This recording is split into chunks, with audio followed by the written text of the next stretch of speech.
ગઈકાલે 24 માર્ચે ઉત્તરાખંડ બાદ યુસીસી લાવનારું ગુજરાત દેશનું બીજું રાજ્ય બની ગયું છે।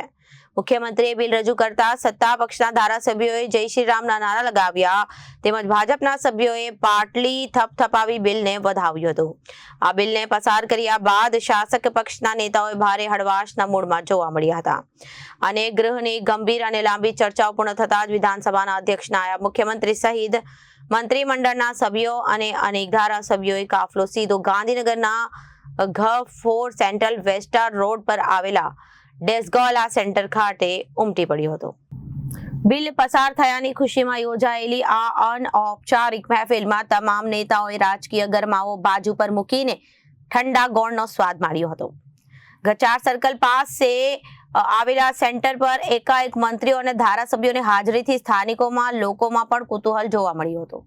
સામાન્ય રીતે પ્રોટોકોલ અને સુરક્ષાના ઘેરામાં રહેતા નેતાઓ એ રીતે જાહેરમાં લોકપ્રિય ખાણીપીણીની લિજ્જત માણતા જોઈને સુરક્ષા અને ઘેરામાં રહેતા નેતાઓને આવી લિજ્જત માણતા જોઈને કાર્યકરોમાં પણ ઉત્સાહનો સંચાર થયો હતો।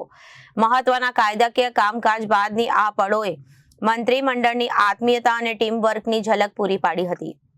ગુજરાત વિધાનસભા યુનિફોર્મ સિવિલ કોડ યુસીસી બિલને લઈને તીવ્ર અને લાંબી ચર્ચાઓ ચાલી રહી હતી, જેમાં બપોરે 3 વાગ્યાથી શરૂ થયેલી ચર્ચા 7 કલાક સુધી ચાલુ હતી।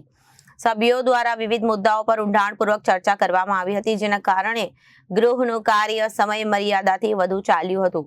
વિધાનસભાના ઇતિહાસમાં વર્ષ 2019માં સૌથી લાંબી બેઠકોનો રેકોર્ડ નોંધાયો હતો, જેમાં 17 કલાક 40 મિનિટ સુધી કામગીરી ચાલી હતી।